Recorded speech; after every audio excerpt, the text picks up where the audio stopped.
Hello, everyone. So, this month, we've been taking a look at this whole idea of what if. Like, what if life is more responsive than we think? What if spirit is more present than we realize? What if the good that we have longed for is actually right here, right now? Which brings me to today, because today we're going to take a look at what if in a different way. But the idea of what if the world we all desire is closer than we think? What if it doesn't begin somewhere out there based on other people? What if the thoughts that we think, the energy that we carry with us, what if the way we see one another, what if all of that is the beginning of the world we want to see? What if the consciousness we bring to our daily life is that consciousness of the world we truly want to live in?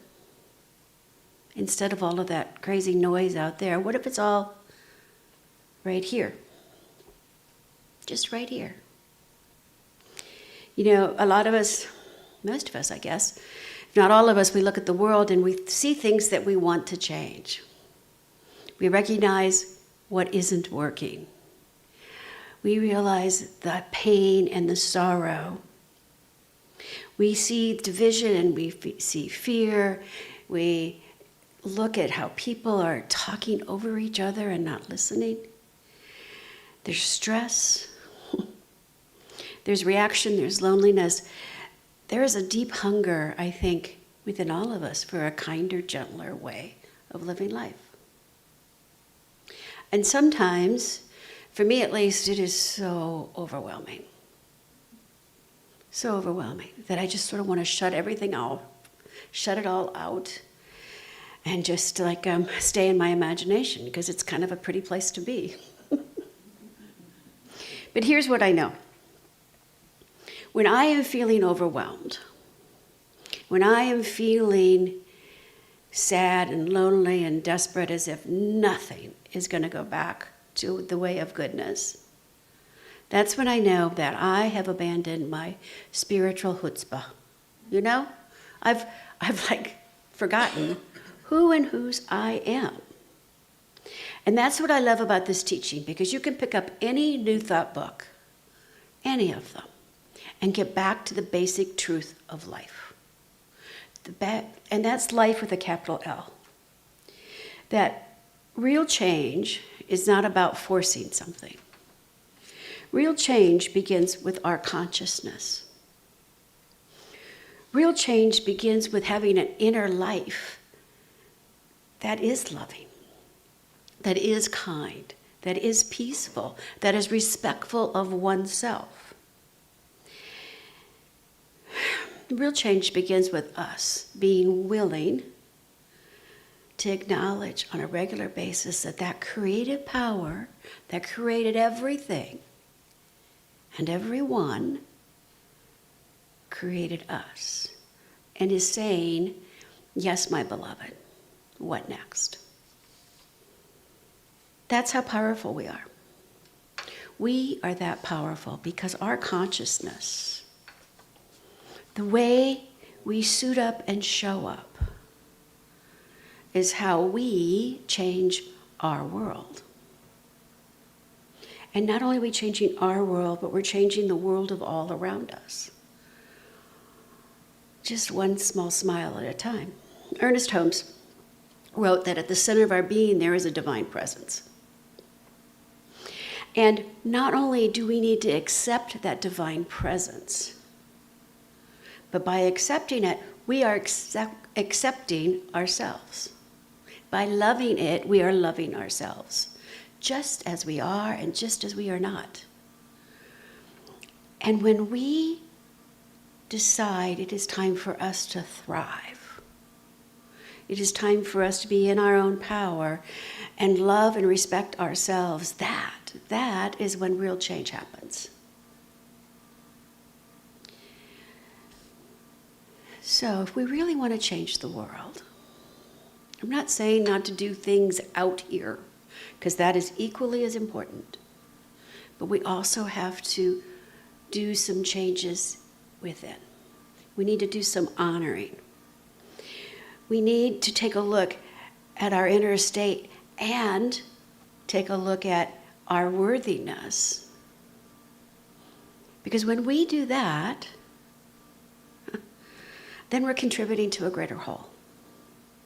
So today I want to look at 3 things. I want to look at imagining a way to change through visualization, through imagining how we can change ourselves. I want to look at how we can develop an inner security that allows us to stand on solid, holy ground when everything around us is going a little nuts. And then, the most difficult of all is seeing God in others. I want to look at those 3 things today. And maybe, just maybe, a light bulb will go off. And we will become more willing to stand in our power. So imagination. What if imagination isn't just something that we do for ourselves, but what if it is a holy act all by itself? It is sacred. It is something that we get to do with ourselves, for ourselves, and then expand it beyond that. When we start to change from there, we think that change has to be action, right? We need to have plans, and we need to have strategies, and we need to have doing. But spiritually, imagination, spiritually change is all inside, right? So instead of saying it's not possible, we start looking at life from a place of, what if it is possible? What if that miracle is just a usual way life unfolds for us? Florence Scovel Shinn wrote, "The imagination is the gateway to the soul's power to create." Just by daydreaming, we get to start to create from our very soul. That what if it becomes a holy act, it becomes part of our spiritual practice, how can we change our life, our attitude, our stress level? It's very powerful, but of itself, it's just sort of playing around, right? There has to be more to it. It requires us to go deeper spiritually if we're going to take that imagination and put it to work. And that's where inner security comes in. I think most of us, I know I have, spent some of my life looking for security out there. Approval from a parent or a loved one. We look for confirmation that the actions that we're taking are the right actions. We look for ourselves and looking for how we can be right, how we can be in control. We look at other people and we want security in knowing that the way we act, the way we think, is so much more superior. And we also look for circumstances to stay the same. We want things to be predictable, right? We want a certain amount of predictability, consistency. And yet, none of that is really an option. Because nothing out there is stable enough to hold our peace, our love, our willingness. Because sooner or later, conditions change. We've all proven that. We've all experienced it. Plans shift, people change. The world can get really, really loud when we're looking for security out there. But when we're looking for an inner security, we're looking for, I believe, that quiet knowing that my life is rooted in something deeper than all of this crazy. Inner security is about spending time becoming aware that who I am and who I belong to is spirit in divine expression. That I am greater than the entire human family. I am an individualized expression of it, and also I am all of it. Inner security is that deep security that says, I don't have to react to everything. I don't have to be right. I don't have to be heard. I don't have to be seen. I just get to be me and love me enough to allow you to be you. Because there's always something in my center that I can return to, and that is love, and that is peace, and that is kindness. And why all of that matters is because when we become secure in our own skin, when we're comfortable with who we are, then we get to suit up and show up as who we are, because our inner, I'm going to call it a climate, right? Our inner feelings are what's going on inside. It comes with us wherever we go, right? Some days we're calm, cool, collective, loving. Other days, maybe not. There's irritation, and there's anxiety, and there's judgment and hurt. All of that comes back to that whole idea of fear, right?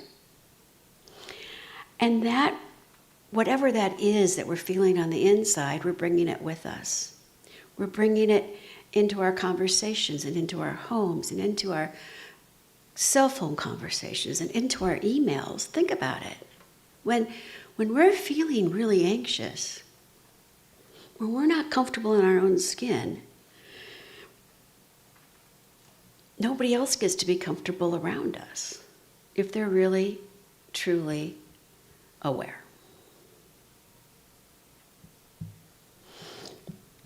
And by us becoming more aware of what's going on, our inner climate, when we start getting that together, when we start taking a pause and breathing and getting back to that place of center, things around us start to fall into a place of centeredness. And the universe is always challenging us on this, right? Especially when we're around people or in circumstances that are sort of outside our comfort zone. But it does not mean that it gets to, that those people, those circumstances, those whatever out there doesn't get to affect my peace. If I'm secure in who and whose I am. Ernest Holmes, security is not found in circumstances, but in the realization of our own divine nature. That's it. Our own divine nature. So, if I'm saying I want peace in the world, but I'm going around stirring everything up, agitating everyone around me, I'm kind of at cross purposes, I think. If I want compassion, if I want more compassion in the world, then I should probably be a little less judgmental. And if I want loving human relationships, well then, I shouldn't be resentful or suspicious or having my sharp edges show when I go out. You see, we can say one thing, but it's not about saying it. It's about embodying that and suiting up and showing up as that in the world. And that's a big ask. But that's why I believe we're part of a community like this, because we're willing to do that. We're willing to step beyond our ego and to allow that divine within to suit up and show up and challenge others, not directly, but indirectly. Because who doesn't want to hang out with people who are loving and kind and considerate and respectful? Who doesn't want to do that? And the more they get to hang out with us, the more they get to be their own kind, lovable, gentle self. We talk a lot here about awareness. Because if we're not aware of how we're showing up, then we're not aware of how we're impacting the circumstances around us. And we're not aware at how well we can make a shift in ourselves that impacts others. When we become aware, that's when we become willing to take a pause, take a breath. We can pray, even if it's just thank you. We can remember, we can take a breath and just remember, I'm divine in action. We can do whatever it is we do for ourselves to bring us back to center. And when we get back to center, we get to choose again how we're going to suit up and show up this time. When we feel secure in our own skin, we don't need to defend ourselves. We don't need to win. In fact, we don't have to judge or reduce anyone out there, because it's out there and we're clear on who we are in here. When we are grounded inwardly, that's when we can take time and really, truly listen deeply without thinking about, well, how am I going to respond? What am I going to say next? We can take differences and not consider them a threat, but an opportunity to maybe learn something. We can bring patience into a room where there's tension just by breathing and being who we are naturally. We can stop reacting and we can stop judging, and instead, we can just be. Thich Nhat Hanh said, there is peace in every step. Every step. Not in tomorrow's step, not after I do this, that, or the other thing. In every step, there is peace. It's not a future condition. It's not a someday. It's not a what if. It's in every single step. And I think that's just so beautiful, because when we allow ourselves space to become conscious, when we allow ourselves time to become aware, then peace can be in every step. And those who follow in our footsteps are following in the steps of peace. The ground beneath us truly is holy, because we are divine expressions of the one, and wherever we go is holy. It's the truth. So why not make that holiness peace-filled? Instead of crazy, instead of loud, just peace. Which takes me to my third point for today, and that is seeing the divine in others. And let me tell you, sometimes that's really hard. It is the most beautiful and challenging practice we could undertake, especially in today's world. See, it's easy to hang out with people who are kind and aligned and on a path, We all get together and it's fun. And we can openly share our challenges and look for support and direction and guidance. And we can sit in our own sadness with each other and be okay, right? We can do all of that in this room. And it's lovely to have that opportunity. But see, the real practice in seeing the divine is sort of a little deeper than that. Like those people I don't agree with. Someone I don't think is worthy of my time, my love, my attention, of any of it.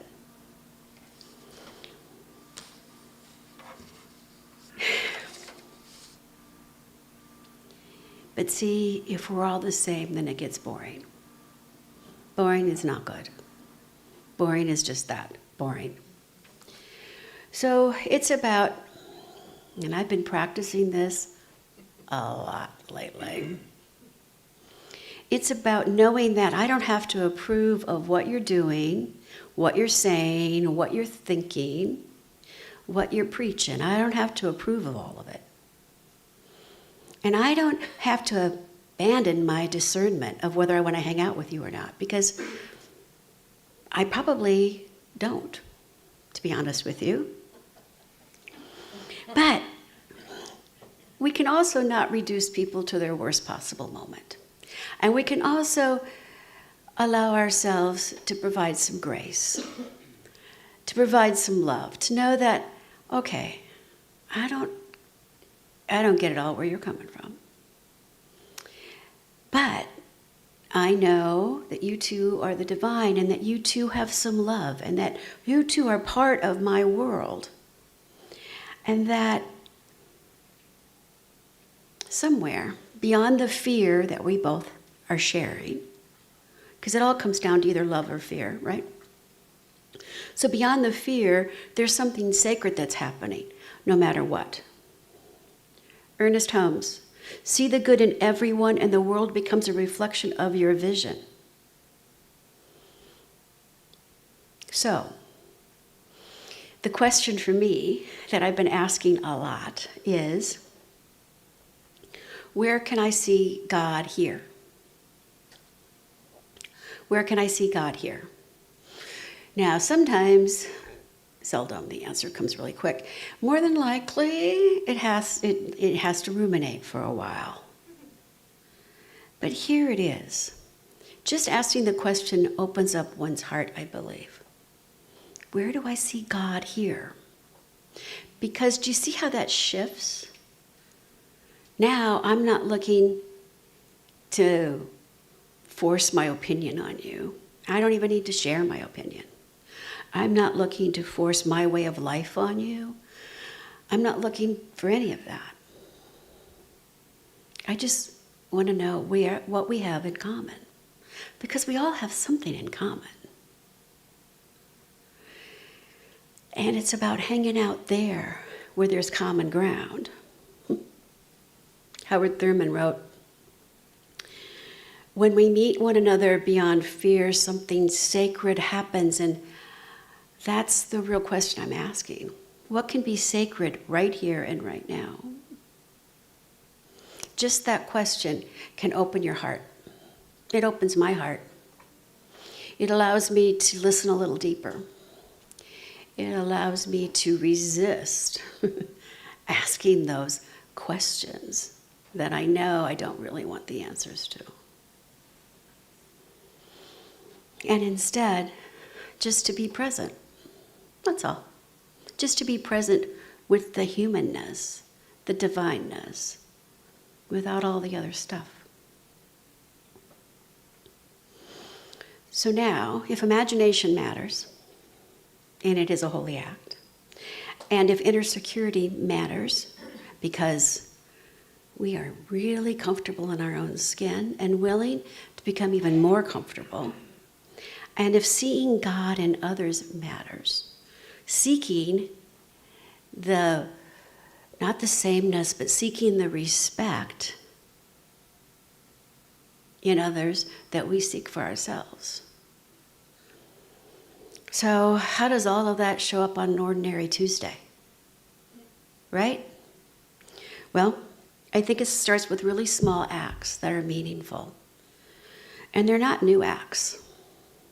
We do them all the time. A warm greeting, a patient response, listening a little deeper, providing words of encouragement. But most importantly, to not pass the fear along, but to take a pause.